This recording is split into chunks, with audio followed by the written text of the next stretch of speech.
Hello everyone, welcome to subject planet. आज इस video में हम बात करने वाले हैं न्यूटन के थर्ड लॉ ऑफ मोशन के बारे में। न्यूटन ने लॉज ऑफ मोशन में 3 लॉज दिए थे, first law, second law and third law. First law and second law हम प्रीवियस वीडियोज़ में पढ़ चुके हैं। आज इस वीडियो में हम न्यूटन के थर्ड लॉ ऑफ मोशन के बारे में बात करेंगे। एंड ये आपका न्यूटन का लॉज ऑफ मोशन का लास्ट वीडियो होने वाला है। इसके बाद हम एक नया टॉपिक स्टार्ट करेंगे। And apart from this video, if you want a video on any other topic which is related to the education, then you can write it in the comment section. I will definitely make this video. Okay, so let's start. Newton's third law of motion states that when one object exert a force on another object, Newton का first law of motion क्या क्या कहता है? जब कोई एक object दूसरे object पे फोर्स लगाता है, फोर्स एक्सर्ट करता है, तो जो दूसरा ऑब्जेक्ट होता है वो भी क्या करता है? पहले वाले ऑब्जेक्ट पे फोर्स एक्सर्ट करता है। ठीक है, ये जो फोर्सेस होती हैं मैग्नीट्यूड में इक्वल होती हैं। सपोज ये F1 फोर्स है और ये F2 फोर्स है।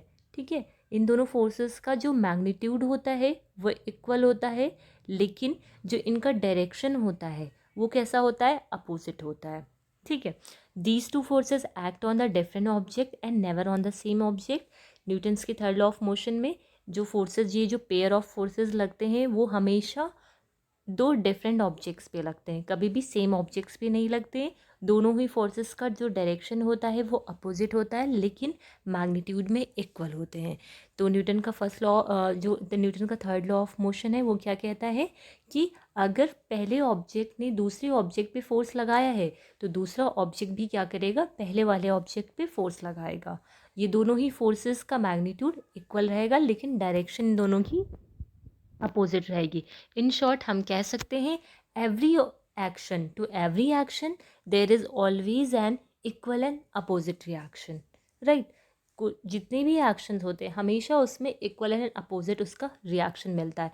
पहले ऑब्जेक्ट ने क्या किया? दूसरे ऑब्जेक्ट पे फोर्स लगाया। ठीक है, फोर्स एक्सर्ट किया, वो क्या था? उसका action.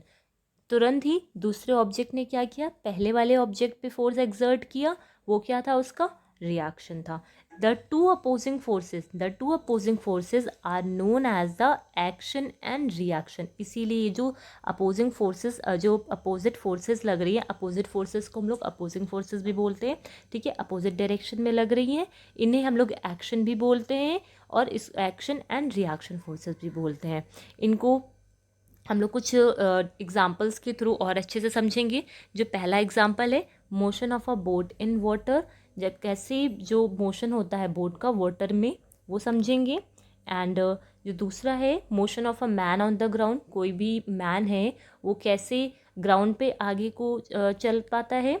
And firing a bullet from a gun, जब भी कोई गन फायर करते हैं तो बुलेट का पे जो फोर्स लगता है वो कैसा फोर्स होता है। ठीक है, एंड पुशिंग अ वॉल, जब किसी वॉल को हम लोग पुश कर रहे होते हैं तो वहाँ पे ये कंसेप्ट कैसे वर्क करता है। And the last, a book on the table, जब कोई बुक किसी टेबल पे रख दी जाती है।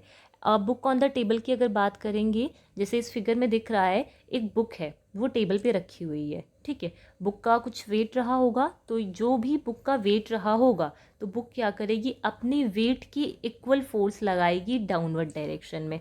और वो जो डाउनवर्ड डायरेक्शन में फोर्स लगाएगी वो किस पे लगाएगी? उस टेबल पे लगाएगी।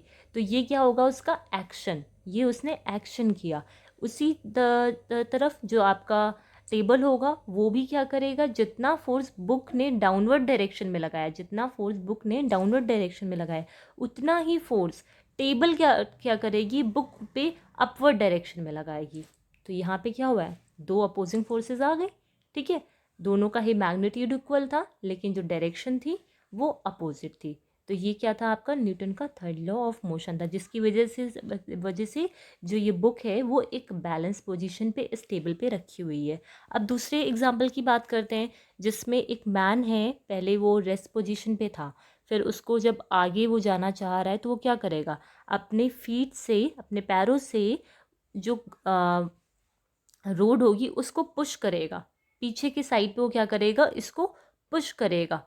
ठीक है, तो जब वो ये पुश करेगा, ग्राउंड पे फोर्स लगाएगा, तो ये क्या होगा? इसका एक्शन होगा। ठीक है, उसी जगह पे जो ये रोड होगी the road exert an equal and opposite force on your feet to make you move forward. Road क्या करेगी, आपकी फीट पे एक जितना फोर्स आपने उस पर लगाया है उतना ही फोर्स वो अपोजिट फोर्स आप अपोजिट और इक्वल फोर्स लगाएगी, ठीक है, आपकी फीट पे, जिससे आप क्या करोगे, फॉरवर्ड डायरेक्शन में मूव कर पाओगे। तो यहाँ पे भी आपका क्या कौन सा लॉ का वर्क किया, न्यूटन का थर्ड लॉ ऑफ मोशन यहाँ पे वर्क किया, ठीक है, एक्शन और रिएक्शन फोर्सेस। देन हम बात करते हैं जब कोई गन फायर करते हैं, ठीक है, तो क्या करते हैं, तो जो गन होती है वो क्या करती है, फॉरवर्ड डायरेक्शन में बुलेट पे फोर्स लगाती है, ठीक है, जिसकी वजह से बुलेट तो आगे की तरफ चली जाती है, लेकिन गन थोड़ी सी पीछे आती, जैसे फायर होता है तो गन थोड़ा सा पीछे आ जाती। तो ऐसा क्यों होता है, जब बुलेट पे गन फोर्स लगाता है, फोर्स एक्सर्ट करता है, तो ये क्या होता है, उसका एक्शन होता है, जिसकी वजह से बुलेट आगे की तरफ जाती है। लेकिन बुलेट भी तो अपना रिएक्शन देगी, तो बुलेट का रिएक्शन क्या होता है कि वो इक्वल फोर्स लगाएगी बैकवर्ड डायरेक्शन में, ठीक है, जिसकी वजह से जो गन होती है, जैसे बुलेट आगे जाती है वो थोड़ा सा पीछे चला जाता है। तो इसी एक वर्ड होता है रिकॉयल, ये बोलते हैं हम लोग रिकॉयल ऑन गन। तो ये क्या होता है, रिएक्शन होता है जो बुलेट की वजह से हो रहा होता है। तो यहाँ पे भी दो फोर्सेस वर्क कर रही हैं, एक्शन ऑन रिएक्शन।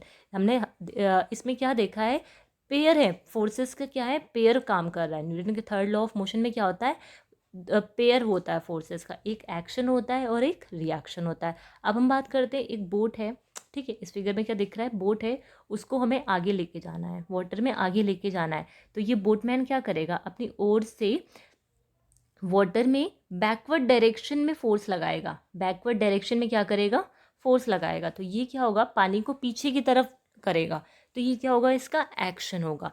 उसी तरह जो ये आपका उसी समय, तुरंत उसी समय जो ये वाटर होगा वो क्या करेगा, फोर्स आगे की तरफ एक्सर्ट करेगा, ठीक है।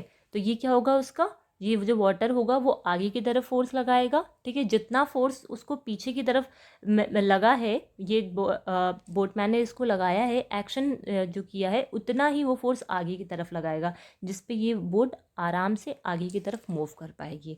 नेक्स्ट एग्जाम्पल है आपका, जब कोई लड़का किसी बॉल को पुश करता है, तो पुश करने के टाइम वो क्या करता है, अपने पाम का यूज़ करता है। तो पाम से उसने क्या किया, F1 फोर्स लगाया फॉरवर्ड डायरेक्शन में, ठीक है।